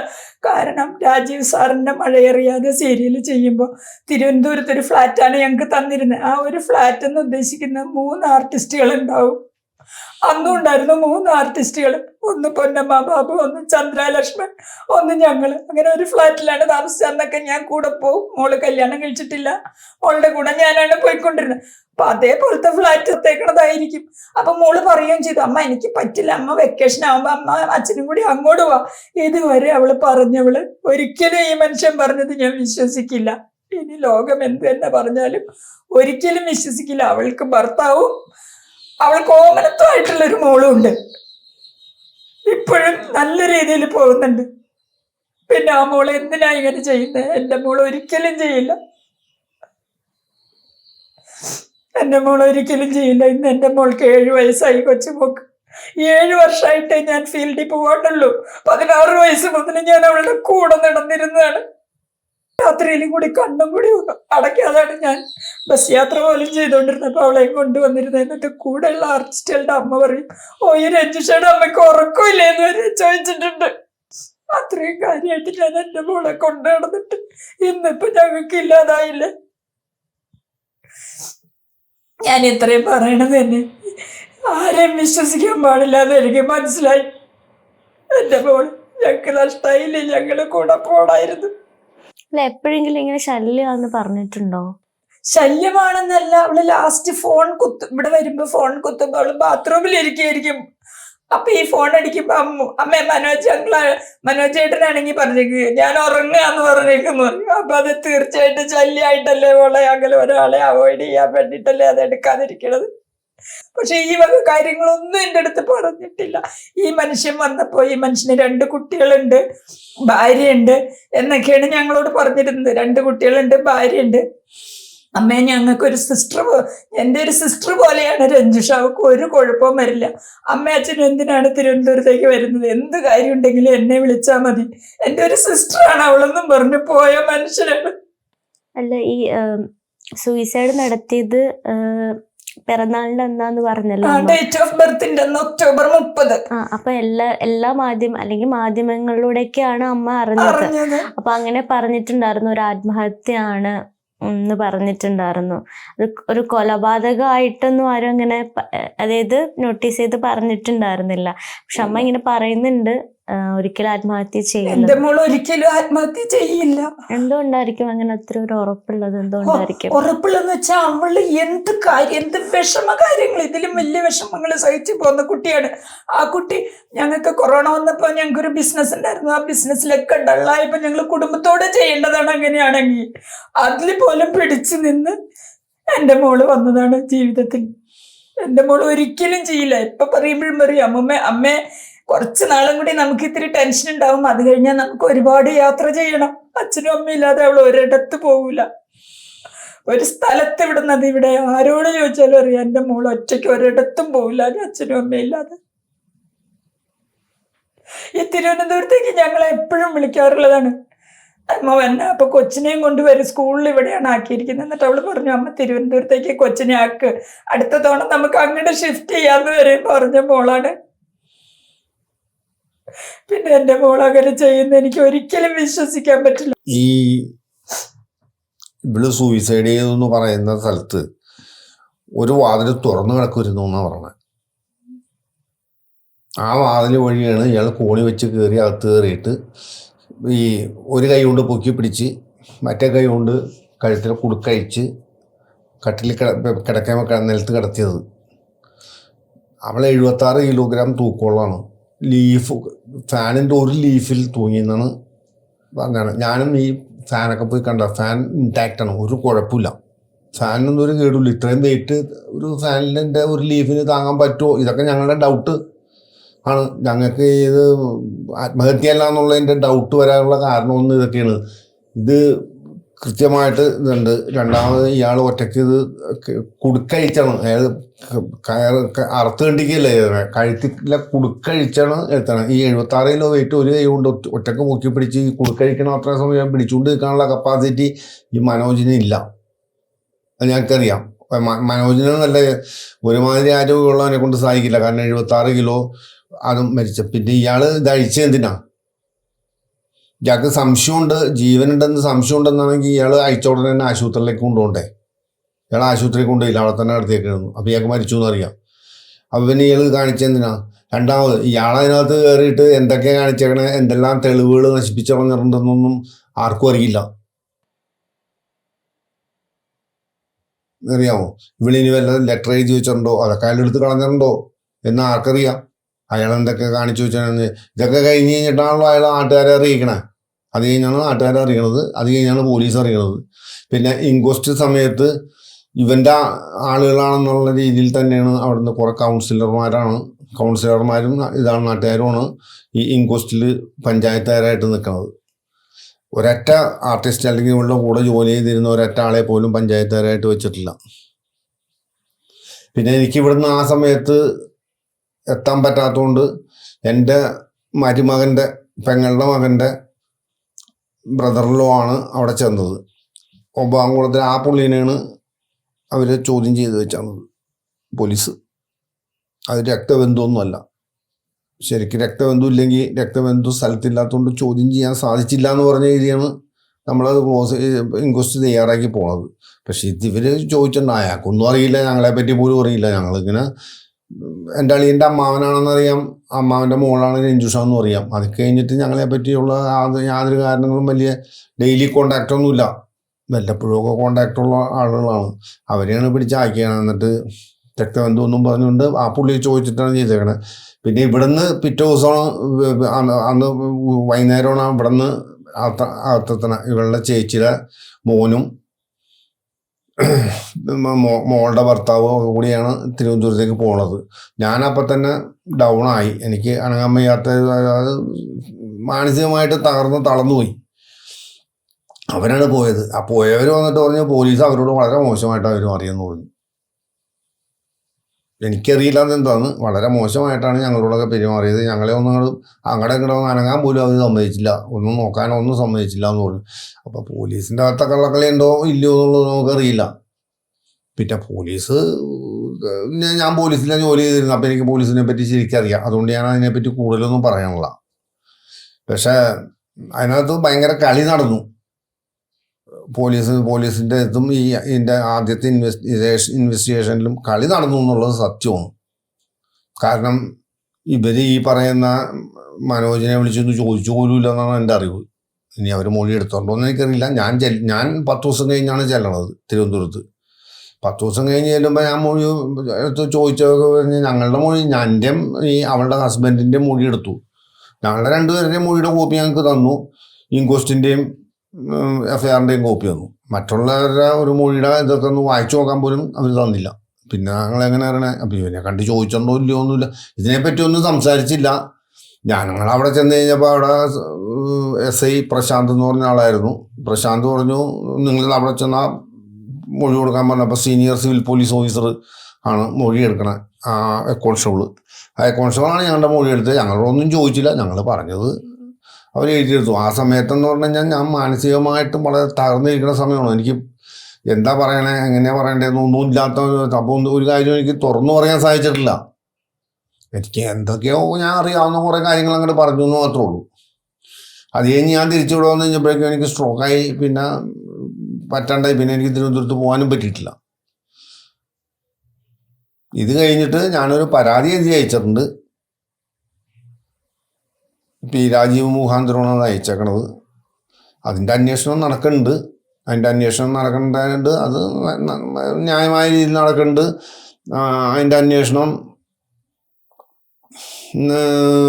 എനിക്ക് ലെറ്ററും വന്നിട്ടുണ്ട്. അതിൻ്റെ അന്വേഷണം നടന്നുകൊണ്ടിരിക്കുകയാണ്. ഇനി ഫോറൻസിക് ലാബിൻ്റെ റിപ്പോർട്ടുകളൊക്കെ കിട്ടാനുണ്ട്. കൂടുതൽ സാക്ഷികളെ ചോദ്യം ചെയ്യാനുണ്ടെന്ന് അവർ പറഞ്ഞുകൊണ്ട് ഞങ്ങൾക്ക് ലെറ്ററും അയച്ചിട്ടുണ്ട്. അതിൻ്റെ പ്രസൻറ്റ് പൊസിഷൻ ഞങ്ങൾ ചോദിച്ചപ്പോൾ അങ്ങനെ ഞങ്ങൾക്ക് ലെറ്ററും കിട്ടിയിട്ടുണ്ട്. അപ്പോൾ ആ അന്വേഷണം നടക്കണ്ട. അത് കഴിഞ്ഞാലേ ഞങ്ങൾക്ക് എന്തെങ്കിലും പറയാൻ പറ്റുള്ളൂ. ഇതൊക്കെയാണ് ഞങ്ങൾക്ക് സംശയങ്ങൾക്ക് ഇട നൽകാനുള്ള കാരണം. പിന്നെ രണ്ടാമത് അവൾ ഒരിക്കലും ആത്മഹത്യയില്ല, ആത്മഹത്യയെ പറ്റി അവൾ ചിന്തിച്ചിട്ടില്ല. അവൾ ഒരു കാരണവശാലും ആത്മഹത്യയില്ല എന്ന് എനിക്ക് 100% ഉറപ്പുണ്ടാകും. അങ്ങനെയുള്ളൊരു വ്യക്തി ആത്മഹത്യ ചെയ്യണമെങ്കിൽ അതിന് തക്കതായ കാരണങ്ങൾ ഉണ്ടാകണം. ആത്മഹത്യ അല്ലാന്ന് ഞാനും പറയുന്നില്ല. കാരണം പോസ്റ്റ്മോർട്ടം റിപ്പോർട്ട് പ്രകാരം ആത്മഹത്യയായിട്ട് ഡോക്ടർ സർട്ടിഫൈ ചെയ്തിട്ടുണ്ട്. അപ്പോൾ പിന്നെ നമുക്ക് പ്രത്യേകിച്ചൊന്നും പറയാനില്ല. കാരണം ഡോക്ടറല്ലല്ലോ നമ്മളൊന്നും അല്ലെന്ന് പറയാൻ. അപ്പോൾ ഇത് വ്യക്തമായിട്ട് മനസ്സിലാക്കാനായിട്ട് അവർ അന്വേഷണം നടത്തിക്കൊണ്ടിരിക്കുകയാണ്. ഈ മരണത്തിന് ശേഷം ഇപ്പം അന്വേഷണമൊക്കെ നടത്തിക്കൊണ്ടിരിക്കുകയെന്ന് പറഞ്ഞല്ലോ അമ്മച്ചനും. അപ്പം ഈ സീരിയലിലുള്ള ആരെങ്കിലും വന്ന് സംസാരിക്കുക എന്തെങ്കിലും ചെയ്തിട്ടുണ്ടായിരുന്നോ? അന്ന് ആ സമയത്ത് വന്നിട്ടുണ്ടായിരുന്നു. മരിച്ചെന്ന് എല്ലാവരും വന്നായിരുന്നു. അന്നാണ് ഇവിടെ എല്ലാവരും വന്നിട്ടുള്ളത്. അതിനുശേഷം വന്നിട്ടുണ്ടായിരുന്നോ? ആരും വന്നിട്ടില്ല. ഓക്കെ. മരിച്ച സമയത്ത് ഒരുപാട് ആർട്ടിസ്റ്റുകൾ ഉണ്ടായിരുന്നു, കാണാൻ വന്ന ഒരുപാട് പേരുണ്ടായിരുന്നു. ഞാൻ ചോദിച്ചത് അതിനുശേഷം ആരെങ്കിലും ഒക്കെ വന്നിട്ട്, ഇപ്പൊ അമ്മ പറഞ്ഞിട്ടുണ്ടായിരുന്നു, ഒരുപാട് പേര് പറഞ്ഞു എന്റെ മകള് മരിച്ചത് ആണ് പറഞ്ഞത്, ഫോണിൽ കൂടിയാണ് പറഞ്ഞിരുന്നത്. പിന്നെ അന്ന് ഇവിടെ വന്ന് ഡെഡ് ബോഡി കിടക്കുമ്പോ തന്നെ ഞാൻ അവിടെ കിടക്കുമ്പോ എൻ്റെ അടുത്ത് പറഞ്ഞു, അമ്മയെ ഒരിക്കലും രഞ്ജുഷ ചെയ്തേക്കണതല്ല കേട്ടോ, മോള് ചെയ്തേക്കണതല്ല കേട്ടോ എന്ന് എല്ലാവരും പറയുന്നുണ്ടായിരുന്നു. ഒന്നടങ്കം ആ മുറി പറയുന്നുണ്ടായിരുന്നു, ഇത് ചതിച്ചേക്കണതാണ്, അമ്മയമ്മ ചതിച്ചേക്കണതാണെന്ന്. അന്ന് അത് തന്നെയായിരുന്നു ഇവിടെ കരച്ചിലോട് കൂടി ആളുകൾ പറഞ്ഞുകൊണ്ടിരുന്നത്. അവളെ ഒരിക്കലും ചെയ്യില്ല എന്ന് തന്നെയാണ് ഇവിടെ വന്ന ആർട്ടിസ്റ്റുകൾ മുഴുവനും പറഞ്ഞിരുന്നത്. പിന്നെ ആർട്ടിസ്റ്റുകൾക്കും പേടിയുണ്ട്, ഇവൻ ഡയറക്ടറാണല്ലോ. അപ്പൊ അവരുടെ ചാൻസ് നഷ്ടപ്പെടുത്തി കളയോ എന്നുള്ള പേടിയുണ്ട് അവർക്ക്. അതുകൊണ്ട് അവർക്ക് ഓപ്പണായിട്ട് പറയാനും പേടിയുണ്ട്. മനോജ് വന്നിട്ടുണ്ടായിരുന്നു. മനോജ് വന്നിട്ട് വിളിച്ചില്ല. അതാണ് മരിച്ചു കഴിഞ്ഞ് ഞങ്ങൾ ഒന്നുമില്ലെങ്കിൽ ഞങ്ങളുടെ കുടുംബമായിട്ട് ഇത്ര സ്നേഹത്തോട് കൂടി പോകുമ്പോൾ വിളിച്ചേക്കുമ്പോൾ ഒന്നിങ്ങോട്ട് വിളിക്കെങ്കിലും വേണ്ടി, അല്ലെങ്കിൽ എൻ്റെ മോളെ ഏൽപ്പിച്ചേക്കുന്നതാണ് എന്ന് പറഞ്ഞല്ലോ. എൻ്റെ മോളുടെ എല്ലാ കാര്യങ്ങളും നോക്കിക്കൊണ്ടിരുന്നു എന്ന് പറഞ്ഞു. എൻ്റെ മോൾക്ക് 23-ാം തീയതി കഴിഞ്ഞപ്പോൾ സുഖമില്ലാതെ ഹോസ്പിറ്റലിൽ കൊണ്ടുപോയി എന്ന് പറയുന്നുണ്ട്. ഈ ഹോസ്പിറ്റലിൽ കൊണ്ടുപോയി എന്ന് പറയുമ്പോൾ ഞങ്ങളോടൊന്ന് വിളിക്കണോ, ഞങ്ങൾ രക്ഷകർത്താക്കൾ ഇവിടെ ഇല്ലേ, ഞങ്ങളെ ഒന്ന് മനോജ് വിളിക്കണോ? വിളിച്ചില്ല. ഇത് കഴിഞ്ഞ് ഇയാൾ മരിക്കുന്നതിന് 3 ദിവസം മുമ്പ് എൻ്റെ മോൾക്ക് സ്ലീപ്പിംഗ് പിൽസ് വാങ്ങിച്ചു കൊടുത്തിട്ടുണ്ട്. സ്ലീപ്പിംഗ് പിൽസ് വാങ്ങിച്ച് ഒരു സ്ലീപ്പിംഗ് പിൽസ് കഴിച്ചിട്ട് എൻ്റെ മോള് ഫോണിൽ കൂടെ എന്നെ വിളിച്ചു, അമ്മ എനിക്ക് തീരെ വയ്യ അമ്മ. അപ്പം ഞാനിങ്ങനെ പറഞ്ഞപ്പോഴത്തേക്കും മനോജ് എനിക്ക് 3 സ്ലീപ്പിംഗ് പിൽസ് വാങ്ങിച്ചുകൊണ്ടെന്ന് തന്നു. അപ്പം ഞാൻ ചോദിച്ചു, മോളെ നീ അത് കഴിച്ചോ? ഇങ്ങനെയാ ചോദിച്ചു. മോളെ നീ അത് കഴിച്ചോ? അമ്മ എനിക്ക് ഒട്ടും ഉറങ്ങാൻ പറ്റില്ല, ഞാൻ ഒരെണ്ണം കഴിച്ചു എന്ന് പറഞ്ഞു. ഇത്രയും പറഞ്ഞിട്ടുണ്ട്. എന്ത് മരുന്ന് മേടിച്ചു കൊടുക്കണമെങ്കിൽ ഈ മനോജാണ് മേടിച്ചു കൊടുത്തത്. എന്തൊക്കെ മേടിച്ചു കൊടുത്തിട്ടുണ്ടെന്ന് എനിക്ക് അറിഞ്ഞൂടാ മോളെ. ഇയാളിവിടെ വന്നപ്പോൾ പറഞ്ഞു, ഒരമ്മയെ കാണുന്ന പോലെയാണ് കാണുന്നത്. എൻ്റെ അമ്മ വീണ് തളർന്ന് കിടക്കുകയാണ്, മനോജിൻ്റെ അമ്മ വീണ് തളർന്ന് കിടക്കുകയാണ്, അതുകൊണ്ട് ഞാൻ ഒരമ്മയെ കാണുന്ന പോലെ കാണട്ടെ എന്ന് ചോദിക്കും. ചോറ് ഇവിടെ കൊടുക്കുമ്പോൾ പറയും, ഓ എൻ്റെ അമ്മയുടെ കൈ കൊണ്ട് വെച്ച പോലെ തന്നെ ഉണ്ട്, എൻ്റെ അമ്മ വിളമ്പിത്തരണ പോലെ തന്നെ ഉണ്ട്. ഇങ്ങനെ അയാൾ എന്നോട് ഇങ്ങനെ പറഞ്ഞുകൊണ്ടിരുന്നിരുന്നു മോളെ വരുമ്പോഴൊക്കെ. എന്നിട്ട് എൻ്റെ മോളെ കൊന്നു കളഞ്ഞല്ലേ. ലിവിങ് ടുഗദറാന്ന് പറഞ്ഞു ഇല്ല, മോള് പറഞ്ഞിട്ടേ ഇല്ല. മോള് ഇവിടുന്ന് വർക്കിന് പോകുന്ന അത് ലിവിങ് ടുഗദർ ആണെന്ന് പറഞ്ഞാൽ ഞാൻ വിശ്വസിക്കില്ല. കാരണം വർക്ക് തീരുന്ന രാത്രി എന്ന് അവള് പറയും, അമ്മ എൻ്റെ വർക്ക് തീർന്നു, നാളെ വെളുപ്പിന് 5 മണിയുടെ ട്രെയിനിന് ഞാൻ കയറും, 10:30 ആകുമ്പോൾ ഞാനിവിടെ എത്തുമെന്ന്. പിന്നെ സീരിയലിന്റെ എല്ലാ ഡേറ്റും എന്റെ ഫോണിലാണ് അവൾ ഇടണത്. ഇത്ര ദിവസം ഇത്ര ദിവസം ഇത്ര ദിവസം എന്നും പറഞ്ഞ്. അമ്മ ഈ സോഷ്യൽ മീഡിയയിലൊക്കെ കോൺട്രവേഴ്സി ഉണ്ടായിരുന്നു. എന്താണ് ഹസ്ബൻഡിന്റെ കരച്ചിൽ കള്ളക്കരച്ചിലാണ്, അങ്ങനെയൊക്കെയുള്ള രീതിയിലൊക്കെ ഉള്ള ഒരു ടോക്ക് ഉണ്ടായിരുന്നു. അപ്പൊ അതിനെക്കുറിച്ച് എന്താ പറയാനുള്ളത്? അങ്ങനെ ശരിക്കും, കാരണം എല്ലാത്തിനും സപ്പോർട്ട് ചെയ്യുന്ന ഒരു ഹസ്ബൻഡ് ആയിരുന്നു എന്ന് അമ്മ തന്നെ പറഞ്ഞിട്ടുണ്ടായിരുന്നു. അപ്പൊ ഇങ്ങനെ വന്നപ്പോ എല്ലാവരുടെ ചോദ്യം ഹസ്ബൻഡിലേക്ക് തിരിഞ്ഞു. അപ്പൊ അതിനെക്കുറിച്ച് എന്താ പറയാനുള്ളത്? ഹസ്ബൻഡിനെ കുറിച്ച് എനിക്ക് പറയാനുള്ളത്, കഴിഞ്ഞ സമയത്തൊക്കെ അവൻ നല്ല സ്വഭാവമായിരുന്നു. ഞാൻ പറഞ്ഞില്ലേ, ഈ സാമ്പത്തിക ഞെരുക്കം വന്നതോടുകൂടി ജീവിക്കാൻ മാർഗമില്ല എന്ന് കണ്ടതോടുകൂടിയാണ് അവൻ ബാംഗ്ലൂർക്ക് പോയത്. ബാംഗ്ലൂർക്ക് പോയപ്പോൾ അവന് കുടുംബം നോക്കാൻ പറ്റാത്തതും അതെല്ലാം ഉണ്ടായി. നമ്മൾ അങ്ങോട്ടും ഇങ്ങോട്ടും ഒക്കെ ഇതുണ്ടായി. കുഞ്ഞിനെയും ഭാര്യയും നോക്കാൻ പറ്റാതെ എന്താ അവിടെ വെറുതെ ഇങ്ങനെ ഇവിടെ ബാംഗ്ലൂർ നിൽക്കുന്നത്. അപ്പം പറഞ്ഞു കുറച്ച് ശമ്പളമേ ഉള്ളൂ. അപ്പോൾ ഇവള് തന്നെ ചോദിക്കുമായിരുന്നു, വലിയ നല്ല ജോലിക്ക് ചേട്ടന് ട്രൈ ചെയ്തൂടെ, ഫോറിനിൽ പോകാൻ വരെ ഇവള് ഒരുക്കിയതാണ് പോകാനായിട്ട്. ഒരു ആർട്ടിസ്റ്റിനോട് പറഞ്ഞു തന്നെ, അശ്വതി എന്നും പറഞ്ഞൊരു ആർട്ടിസ്റ്റിനോട് പറഞ്ഞു തന്നെ ഹസ്ബൻഡിന് ജോലിയൊക്കെ അവൾ റെഡിയാക്കിയതാണ് പോകാനായിട്ട്. അപ്പോൾ ഹസ്ബൻഡ് പോകാൻ തയ്യാറായില്ല. അപ്പോഴത്തേക്കൊക്കെ അവൾക്ക് ദേഷ്യമായി തുടങ്ങി. കാരണം നമ്മൾ വരുത്തി വെച്ചിരിക്കുന്ന ബാധ്യതകൾ തീർത്തതിന് ശേഷം സന്തോഷമായിട്ട് ജീവിക്കാൻ വേണ്ടിയിട്ടാണ് അവൾ ആഗ്രഹിച്ചിരുന്നത്. അല്ലാതെ ഹസ്ബൻഡിന്റെ ഭാഗത്തു നിന്നൊരു ഇതുണ്ടായിട്ടില്ല. പിന്നെ വീട്ടുകാരുടേതിൽ നിന്ന് വെച്ച് കഴിഞ്ഞാൽ അവൾക്ക് സ്നേഹം കിട്ടിയിട്ടില്ല വീട്ടുകാരിൽ നിന്ന്. കാരണം വിവാഹം കഴിഞ്ഞ അന്ന് മുതൽ, കുട്ടി ഉണ്ടായപ്പോൾ മുതൽ പല പല പ്രശ്നങ്ങൾ ഉണ്ടായിട്ടുണ്ട്. കാരണം അവർക്ക് ഇഷ്ടമില്ലാതെയാണല്ലോ ശ്യാം എന്ന് പറഞ്ഞ പയ്യനെ വിവാഹം കഴിച്ചത്. പക്ഷെ ശ്യാമിന് ഇവളോട് ഇഷ്ടമുണ്ടായിട്ട് തന്നെയാണ് ഇവിടെ വന്ന് ഞങ്ങളോട് ചോദിച്ച് കല്യാണം ഫിക്സ് ചെയ്തത്. ഗുരുവായൂർ വെച്ചാണ് വിവാഹം നടന്നത്.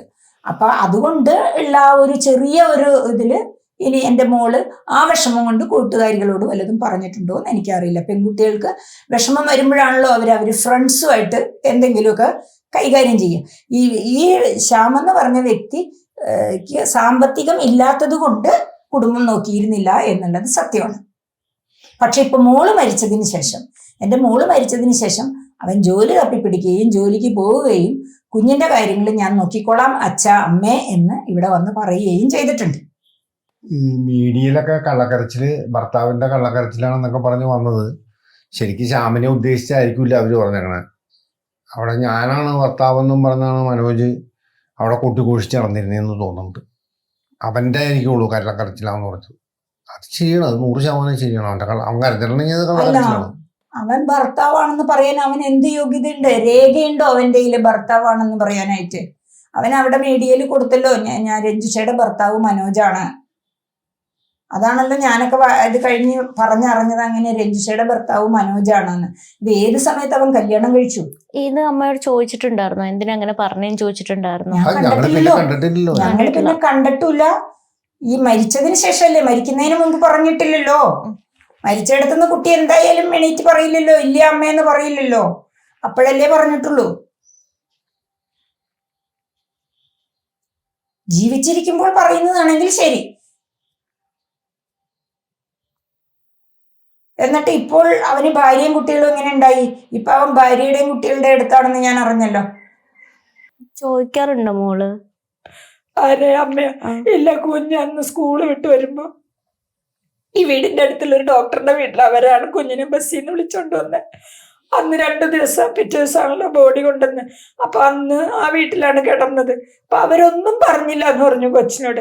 പക്ഷെ കൊച്ചിവിടെ ആളെയൊക്കെ കൂടി കണ്ടു കഴിഞ്ഞ് എൻ്റെ അടുത്തേക്ക് കെട്ടിപ്പിടിച്ചു കഴിഞ്ഞിട്ട് പറഞ്ഞു, അമ്മമ്മേ ഇനി അമ്മ വരില്ല, അമ്മ ദൈവത്തിന്റെ അടുത്തേക്ക് പോയി, ഇനി അമ്മ വരില്ല അമ്മമ്മേ, അമ്മമ്മ കരയല്ലേ, അമ്മമ്മ ബോൾഡാവണം. ഇത് മാത്രമാണ് എന്റെ കൊച്ചു പറഞ്ഞത്. ഇപ്പോഴും ചോദിക്കുമ്പോ ഈ മനോജിന്റെ കാര്യമൊക്കെ അറിയാമായിരുന്നോ? രഞ്ജു ചേച്ചിയുടെ ഹസ്ബൻഡിന് അറിയാമായിരുന്നോ? ഇല്ല, അറിയില്ല എന്ന് പറഞ്ഞ സീരിയലിന്റെ ഇതില്ലേ വർക്കിന് പോകുന്നു, ഇന്ന വർക്കാ ചെയ്യണേ എന്നൊക്കെ അറിയാം. പക്ഷെ ഈ മനോജ് കാരനാണ് അവള് ഈ ഭർത്താവിനോട് വിളി കുറഞ്ഞതെന്ന് എനിക്ക് തോന്നുന്നു. കാരണം എല്ലാ ഫോണും ഇയാള് ചോർത്തുമായിരുന്നു. ഫോൺ ചോർത്തുന്ന പണിയുണ്ട്. എന്നെ തന്നെ അവള് പേടിച്ചാണ് വിളിക്കണത്. എന്തെങ്കിലും പറയുമ്പോഴത്തേക്കും വെക്കട്ടെ എന്ന് പറയുമായിരുന്നു. ഇത് കഴിഞ്ഞ അവസാനമാണ് ഞാൻ അറിഞ്ഞത് ഇവള് ഇവിടേക്ക് ഫോൺ ചെയ്യുന്നു. ആ ഫോൺ അപ്പൊ ഇയാളെടുത്തും കഴിഞ്ഞിട്ട് പിന്നെ ഇവളെ ശകാരിക്കുന്നു പറയണു. ഈ മരിക്കുന്നതിന് 3-5 ദിവസം മുമ്പ് അവിടുത്തെ ആർട്ടിസ്റ്റുകൾ ബഹളം വെച്ചാണ് ആ കണക്ഷൻ വിടിയിച്ചേക്കണേന്ന് പറയുന്നത്. അതുവരെ ഞാൻ അറിഞ്ഞ പോലെ. എന്റെ മോള് പാവം വേദനിച്ചാണ് പോയിട്ടുണ്ടാവുക. ഒരിക്കലും അവള് സന്തോഷത്തോടു കൂടി ആയിരിക്കില്ല പോയിട്ടുണ്ടാവുക. ഞങ്ങളോട് ഒരു വാക്ക് പറഞ്ഞെങ്കിൽ ഞങ്ങൾ എങ്ങനെയെങ്കിലും എന്റെ മോളെ രക്ഷപ്പെടുത്തിയത്. എപ്പോഴെങ്കിലും ഒരു ബുദ്ധിമുട്ട് പറഞ്ഞിട്ടുണ്ടായിരുന്നു? അത്രയ്ക്ക് മാനസികമായ സംഘർഷം ഉണ്ടാക്കി എടുത്ത് കൊടുത്തെങ്കിൽ മാത്രമേ അവള് ഇങ്ങനെ ചെയ്യുള്ളൂ. അപ്പൊ അത്ര കടുത്ത രീതിയിലുള്ള ശല്യം എൻ്റെ ഭാഗത്ത് നിന്നുണ്ടായിട്ടുണ്ട്. ശല്യം എന്ന് പറഞ്ഞു കഴിഞ്ഞാൽ അവനെ തല്ലിക്കൊല്ലേണ്ട രീതിയിലുള്ള ശല്യം അവൻ്റെ ഭാഗത്ത് നിന്നുണ്ടായിട്ടുണ്ട്. അവൻ പറഞ്ഞാൽ പക്കാ ഫ്രോഡാണ്. പക്കാ ഫ്രോഡ് എന്ന് പറഞ്ഞാൽ പക്കാ ഫ്രോഡ്. സത്യം പറയുകയാണെങ്കിൽ അവൻ്റെ അമ്മയും ഭാര്യയും കുഞ്ഞുങ്ങളും എങ്ങനെ ഇവൻ്റെ കൂടെ താമസിക്കണമെന്ന് പോലും എനിക്കിപ്പോൾ സംശയമാണ്. അവരെ പോലും ഇവൻ എന്തൊക്കെ ചെയ്യുമെന്ന് ദൈവത്തിനറിയാം. അത്രയ്ക്കും അറിയാം. അച്ഛാന്ന് വിളിച്ച് പറഞ്ഞാൽ മാറി. ഇപ്പം എനിക്കും അത് കേട്ടിട്ട് അറപ്പ തോന്നണം അവനാന്ന് വിളിച്ചിരുന്നത്. മരണസമയത്ത് മാധ്യമങ്ങളിലെ സോഷ്യൽ മീഡിയ വഴിയൊക്കെ ഒരുപാട് രീതിയിൽ കാര്യങ്ങൾ പറഞ്ഞിട്ടുണ്ടായിരുന്നു. അതായത് മറ്റൊരു വ്യക്തിയോടെ കൂടെ താമസം ഉണ്ടായിരുന്നു എന്നൊക്കെ പറഞ്ഞിട്ടുണ്ടായിരുന്നു. അപ്പം അങ്ങനെ ഉള്ളപ്പോൾ ഒരു ഡിവോഴ്സിനാണോ അതോ ഹസ്ബൻഡാണോ അപ്പോഴാണ് ഈ ലീവിങ് ടുഗദർ ആണെന്നുള്ള രീതിയിൽ വന്നത്. അപ്പോൾ ഈ ശരിക്കും ആ കൂടെ മറ്റൊരു വ്യക്തി ഉണ്ടായിരുന്നോ? അങ്ങനെ അറിയുന്നുണ്ടായിരുന്നോ? ഇല്ല, അവൾ ഒറ്റയ്ക്കാണ് ഫ്ലാറ്റിൽ താമസിച്ചിരുന്നതെന്നാണ് ഞങ്ങളോട് പറഞ്ഞത്. ഈ മനോജ് എന്ന് പറഞ്ഞ വ്യക്തി ഇവിടെ വന്നപ്പോഴും ഞങ്ങളോട് പറഞ്ഞിരുന്നത് അവൾക്ക് ഫ്ലാറ്റ് എടുത്തു കൊടുത്തിരിക്കുന്നതാണ്. ഞാൻ അതിന് 3-4 കിലോമീറ്റർ മാറിയാണ് ഞാൻ താമസിക്കുന്നത്. അവൾക്കൊരു വിളി വന്നാൽ എനിക്ക് പോകാൻ പറ്റുന്ന രീതിയിലാണ് അവൾക്ക് ഫ്ലാറ്റ് അറേഞ്ച് ചെയ്തേക്കുന്നതെന്നാണ് ഈ മനോജ് എന്ന് പറഞ്ഞ വ്യക്തി എന്നോട് പറഞ്ഞിരുന്നത്. വേറെ ആർട്ടിസ്റ്റുകളും ഉണ്ടെന്ന് തന്നെയാണ് പറഞ്ഞിരുന്നത്. അല്ലാണ്ട് ഒരിക്കലും അവള് ഞാൻ 2 ലിവിങ് ടുഗദർ ആയിട്ടാണ് താമസിക്കുന്നതെന്ന് ഇന്ന് വരെ അച്ഛൻ്റെ അമ്മയുടെ അടുത്ത് പറഞ്ഞിട്ടില്ല. എത്രയോ ഫ്രണ്ട്സ് അവൾക്കുണ്ട്. ഒരു ഫ്രണ്ട്സ് പോലും ഞങ്ങളോട് മരിക്കുന്നതിന് മുമ്പ് പറഞ്ഞിട്ടില്ല. ഒരു ഫ്രണ്ട്സ് പറഞ്ഞിരുന്നെങ്കിൽ ഞങ്ങൾ ചോദിക്കുമായിരുന്നു അവളോട്. എന്നാ ഇവിടെ എത്ര ആർട്ടിസ്റ്റുകൾ വന്നു പോയിട്ടുണ്ട് ഇതിനു മുമ്പ്. കിച്ചൺ മാജിക് നടന്നിരുന്നപ്പോഴും അവളുടെ കൂടെ ഉള്ളവരൊക്കെ ഇവിടെ ടച്ച് ചെയ്തിട്ട് പോയിട്ടുണ്ട്. പിന്നെ ഒരുമിച്ച് വണ്ടി പോകുമ്പോൾ രഞ്ജിഷ നമുക്ക് ഒരുമിച്ച് പോവാടിയെന്നും പറഞ്ഞ് ഇവിടെ നിന്ന് അവള് പോകുമ്പോഴും അവരുടെ വീടെത്തുമ്പോൾ ഞാൻ വിളിക്കുന്നതാണ്, എത്തിയോ മോളെ എന്നും ചോദിച്ചാൽ. അങ്ങനെ പോയിരുന്നവരെങ്കിലും എൻ്റെ മോളുടെ കുഴപ്പമാണെന്നൊന്ന് വിളിച്ച് പറഞ്ഞിരുന്നെങ്കിലല്ലേ ഞാൻ അറിയുള്ളൂ. അമ്മയെ ഒറ്റയ്ക്കല്ലാട്ടോ അവള് ഫ്ലാറ്റിൽ താമസിക്കുന്നത്, എന്നെ പോലെയാണെന്ന് ആരും എന്നോട് പറഞ്ഞിട്ടില്ല മോളെ. എനിക്ക് എൻ്റെ മോൾ അങ്ങനെ ജീവിക്കുന്ന വിശ്വാസമില്ല. കാരണം ഇന്നും ഇവിടെ വന്ന് ഉറങ്ങണത് അച്ഛൻ്റെ എൻ്റെ നടുക്കാണ് അവള് കിടന്ന് ഉറങ്ങുന്നത് കുഞ്ഞിനെയും കൊണ്ട്.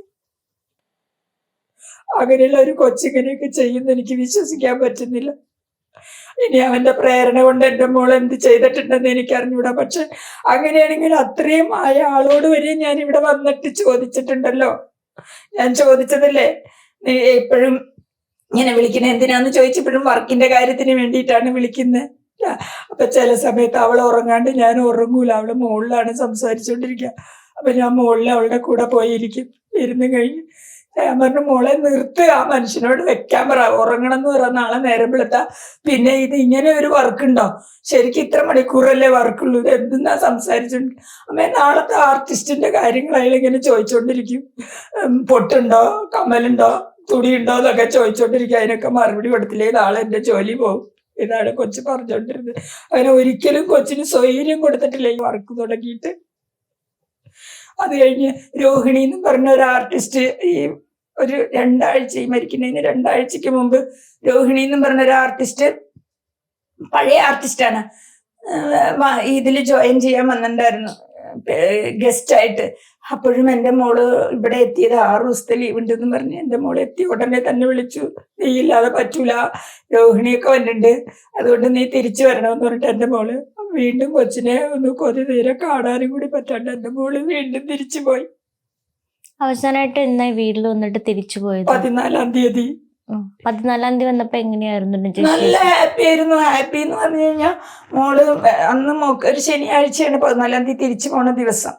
അപ്പൊ തിരിച്ചു വന്ന ഒരാഴ്ച വർക്കില്ലാത്ത ഡേറ്റ് നോക്കിയാണ് വന്നെ, 2-3 ദിവസമൊക്കെ ഉണ്ടാവും. അപ്പൊ അന്ന് പറഞ്ഞു, അമ്മ 14-ാം തീയതി ശനിയാഴ്ചയാണ്, അപ്പൊ ഇവക്ക് 11 മണിക്ക് ഡാൻസ് ഉണ്ട് കൊച്ചിന്.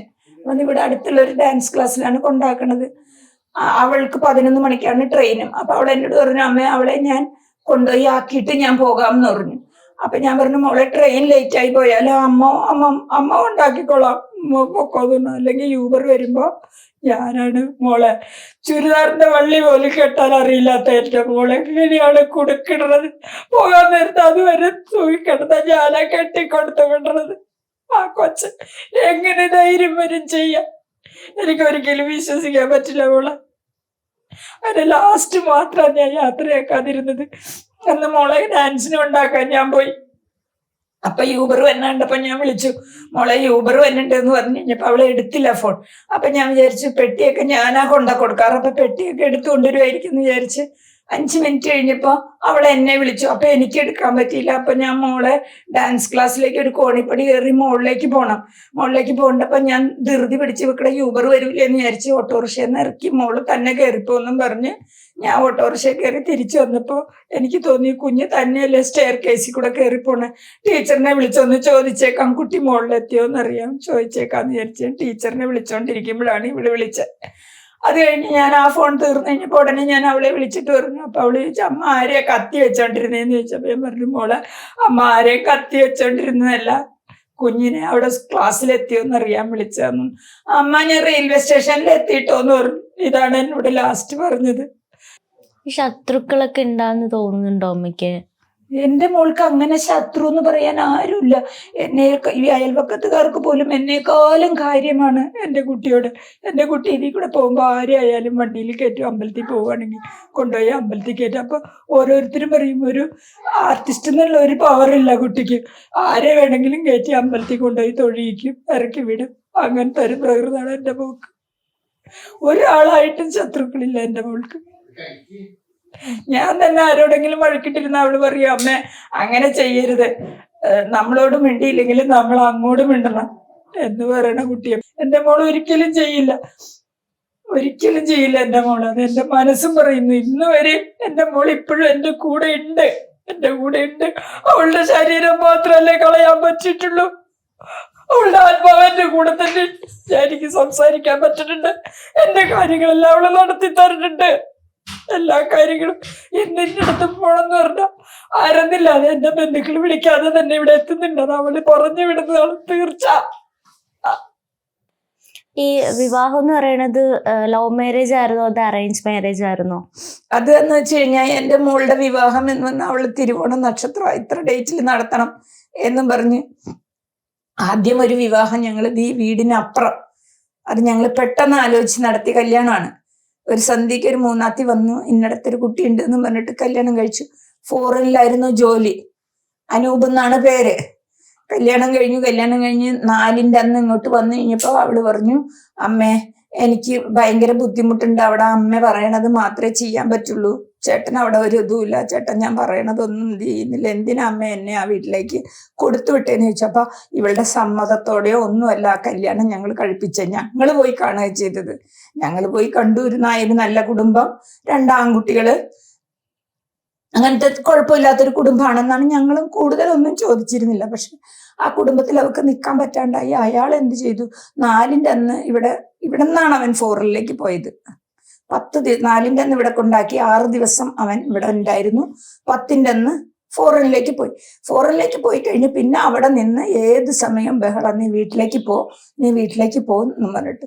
പിന്നെ ഒരു തവണ കുറച്ച് രൂപ അയച്ചു കൊടുത്തിട്ട് അത് വീട്ടിൽ കൊണ്ട് കൊടുക്കുമെന്ന് പറഞ്ഞ് ബഹളം ഉണ്ടാക്കിയപ്പോൾ അവള് അത് കൊടുക്കാൻ ചെന്നപ്പോ ആ അമ്മ വാങ്ങിച്ചില്ല. ആ അമ്മ പറഞ്ഞു, എനിക്ക് എൻ്റെ മോൻ തന്നെ കൊണ്ടുവന്ന് തരണം, എൻ്റെ മോൻ തന്നെ കൈ കൊണ്ടുവന്ന് തരണം എന്നും പറഞ്ഞു അവളുമായിട്ട് ഭയങ്കര ബഹളമായിരുന്നു. അപ്പൊ ഇവള് പറഞ്ഞു, അനൂപേട്ടൻ വന്നു കഴിഞ്ഞിട്ട് ഞാൻ അങ്ങോട്ട് വരാം, ഞാൻ അതുകൊണ്ട് വീട്ടിൽ തന്നെ നിൽക്കണുള്ളൂ എന്ന് പറഞ്ഞു.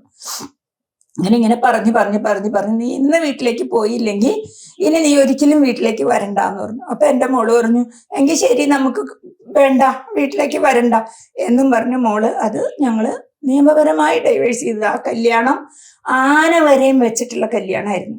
ആനയെ അമ്പാരിയും അടക്കമായിരുന്നു എൻ്റെ മോളുടെ കല്യാണം. ആനയെ അമ്പാരി അടിച്ച് ഈ NSS ഹോളിൽ വെച്ച് എൻ്റെ മോളുടെ കല്യാണം. അതിന് ബീന ആന്റണി, ഒത്തിരി ആർട്ടിസ്റ്റുകൾ വന്നിട്ടുണ്ടായിരുന്നു, ഒത്തിരി ആർട്ടിസ്റ്റുകൾ എൻ്റെ മോളുടെ കല്യാണത്തിന്. അത് കഴിഞ്ഞ് എൻ്റെ മോള് വീട്ടിൽ വന്നു, കോളേജിൽ വീണ്ടും പഠിച്ചു തുടങ്ങി.